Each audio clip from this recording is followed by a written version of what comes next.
Magandang araw po muli sa atin mga sir, at isi-share ko lamang po sa inyo ay kung paano tayo mag-troubleshoot ng 4-pin CDI. Yan po. Ito po ang ating CDI na i-share sa inyo. Kung paano natin ito troubleshoot ay 4-pin CDI. Yan po. Ito pong motor na ito ay Euro 150 pero naka-convert na siya sa 4-pin CDI. Ito yung kanyang dating socket na 6-pin CDI. Tapos na-convert na siya sa 4-pin CDI yan. Ito pong motor na ito ay umaandar po siya. Yan. Umaandar po itong motor natin yan. Papakita ko sa inyo na umaandar itong motor.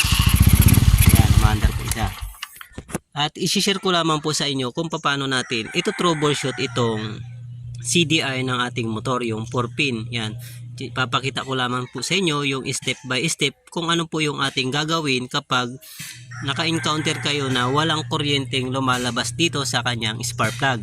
Papakita ko lamang po sa inyo kung paano natin siya ito troubleshoot step by step. Yan mga sir. At una nating gagawin ay tatanggalin natin itong socket ng kanyang CDI. Yan.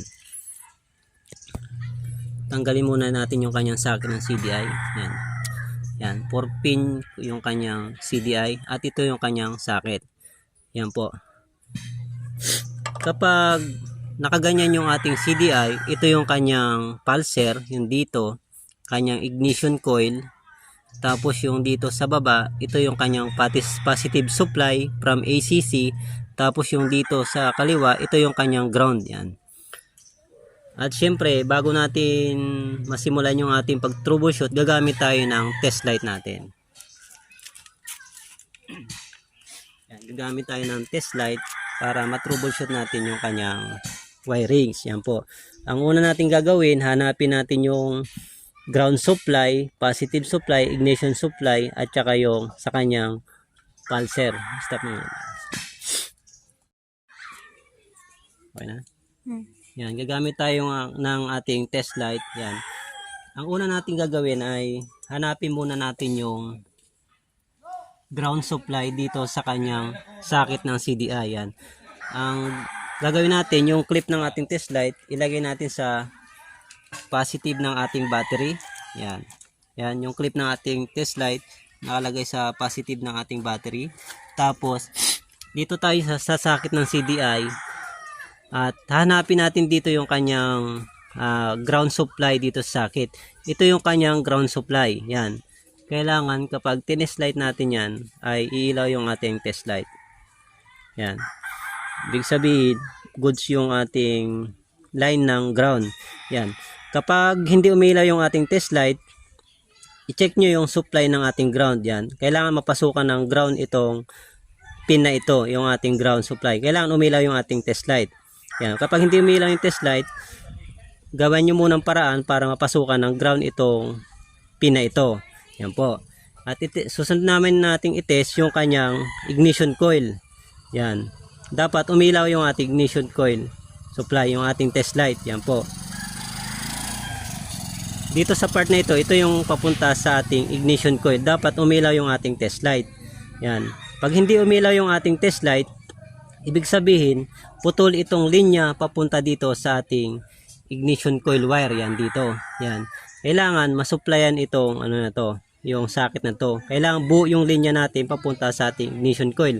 Kapag hindi umilaw yung ating test light, yan, gawanan nyo munang paraan yung supply niya papunta dito sa ignition coil. Yan, dapat umilaw yung ating test light. Kapag walang ilaw yung ating test light, ibig sabihin, putol yung linya papunta dito sa ating ignition coil. Yan po. At isunod naman nating itest yung kanyang positive supply dito sa part na ito. Yan. Yung ating test light, ilagay naman natin sa negative ng ating battery or sa body ground. Yan. Lagyan natin sa body ground ng ating motor. Yan. Kailangan yung clip ng ating test light ay naka body ground. Tapos, iti-test light natin itong socket dito sa ating CDI, yung positive supply from ACC. Dapat umilaw yung ating test light kapag sinusi natin yung ating motor. Kailangan isusi natin yung ating ignition switch para malaman natin kung may pumapasok na positive supply sa ating socket. Yan, umilaw yung ating test light. Yan. Dapat ilaw yung ating test light kapag on natin ating ignition switch. Yan po mga sir. Kapag hindi umilaw yung ating test light at pag-on natin ng ignition switch, ibig sabihin putol yung linya from ACC wire dito sa socket nito. Kailangan may papasok na positive supply kapag in-on natin nating ignition switch. Kapag walang pumasok na supply dito at hindi umilaw yung ating test light, yan, ibig sabihin putol yung linya from ACC wire natin yan. Pasukan nyo muna ng positive supply itong socket na ito, itong pin na ito, para mapasukan ng positive yung ating CDI.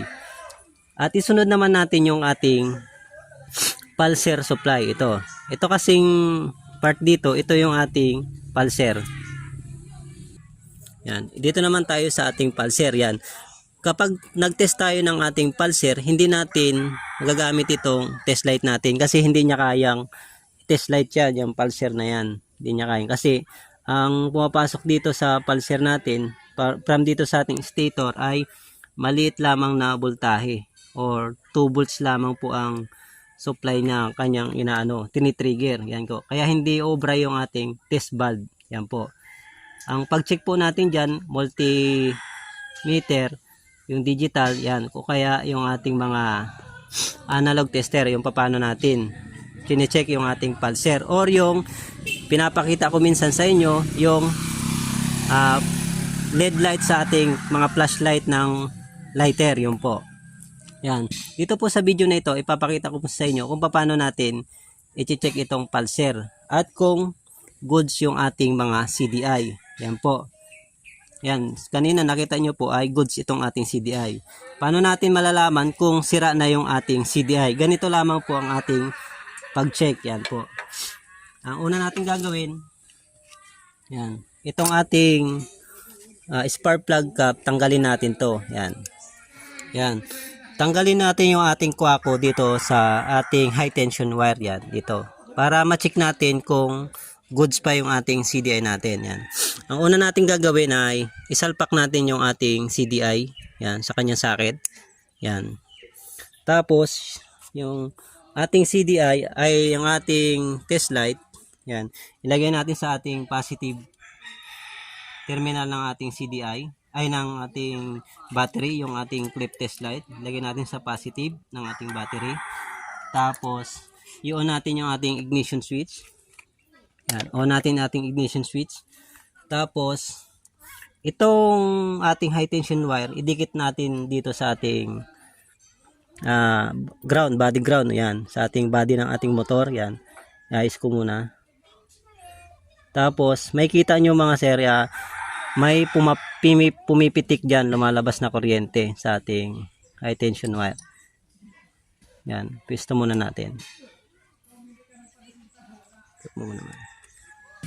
Yan mga sir, habang sinusundot-sundot ko itong ating pulser wire dito, dapat may lumalabas na kuryente dito sa ating high tension wire. Yan. Habang sinusundot-sundot ko dito, yan, naka-positive yung ating clip ng test light. Yan, sa ating battery, positive yung ating clip. Tapos kailangan naka-on yung ating ignition switch. Yan. Naka-on yung ating ignition switch. Tapos habang sinusundot-sundot ko itong ating pulser, yan dito, dapat may lumalabas dito sa ating high tension wire. Yan. Nangangahulugan, okay pa yung ating CDI yan mga sir. Kita nyo, susundot-sundutin ko. Yan. Yan. Yan. Kita nyo dito mga sir. Yan, may lumalabas na spark. Yan. Pag may lumalabas na spark yan, ibig sabihin good yung ating CDI. Yan mga sir. Oh. Lapit mo man. Yan mga sir. Yan. Kita nyo dito, may lumalabas na spark habang sinusundot-sundot ko itong ating pulser. Yan. Pag ginawa nyo yan at hindi nag-i-spark dyan sa ating high tension 1, ibig sabihin sira na yung ating CDI, 4-pin CDI. Yan po. Ganyan po natin i-check kung goods pa yung ating CDI. Yan mga sir. Yan, ganyan. Yan mga sir. Ibig sabihin good yung ating CDI. Yan mga sir. Ganyan po siya kung paano natin i-check. Yan mga sir. Yan mga sir. Yan, okay yan. Kapag walang lumalabas na spark yan, ibig sabihin sira na yung ating CDI. Palitin na yan ating CDI. Yan mga sir. Ganyan lamang po ang ating pagto-troubleshoot dito sa ating CDI. At ang tanong, paano natin ma-check naman kung goods yung ating pulser, yung sa ating stator. Yan. Off mo naman. Yan mga sir. At ituturo ko naman po sa inyo kung paano natin malalaman kung goods pa yung ating pulser dito sa kanyang stator. Yan. Ito yung kanyang pulser. Yan. Kung paano naman natin malalaman kung goods yung ating pulser. Yan. Gamit po tayo ng digital multimeter. Yan po. I-check po natin yung kanyang resistance or yung kanyang ohms yung dito sa ating stator. Yan.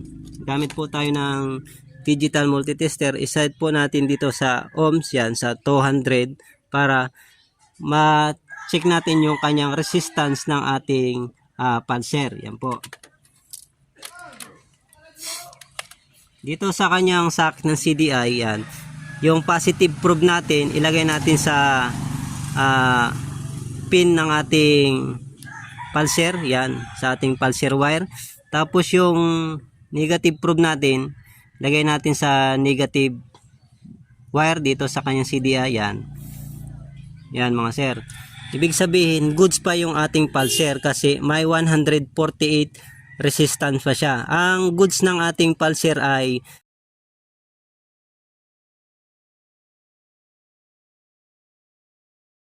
mga sir, kung wala naman kayong ganitong tools na digital multimeter, ay pwede rin kayong gumamit nito. Yan. Ito mga sir, yan. Ito yung ating LED. Ito yung sa ating mga lighter, yan. Makikita nyo sa mga lighter yung may mga flashlight, yan. Kuhanin nyo po ito. Yun. Ito yung pwede nating magamit kung paano natin ititest yung ating pulser kung goods pa. Yan po. May mga video na po ako nito kung paano natin matutroubleshoot yung ating pulser. Yan po.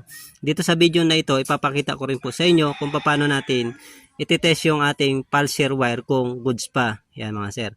Itong pin na isa, yung positive supply niya ng ating LED, ilagay natin dito sa pin ng ating pulser, sa positive pulser natin.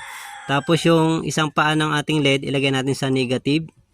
Yan. Tapos, papadyakan natin yung ating motor kasi hindi naman nakasalpak yung kanyang CDI. Yan. Papadyakan natin. Yan. Kapag umilaw yung ating bulb sa ating lighter, ibig sabihin goods pa yung ating pulser. Yan. Papadyakan natin. Yan mga sir. Kita nyo umiilaw yung ating LED light sa ating CDI socket. Yan. Yan. Ibig sabihin, goods yung ating pulser. Yan. Kung wala po kayong ganitong tools, pwede rin po kayong gumamit nito. Yung sa ating mga flashlight. At yun lamang mga sir. At salamat sa inyong panunod. At sana po ay may natutunan po kayo sa aking isinishare na aking video kung paano natin i-troubleshoot yung ating 4-pin CDI kung goods pa or hindi na. At yun lamang po mga sir, at maraming salamat po sa inyong panonood and God bless po.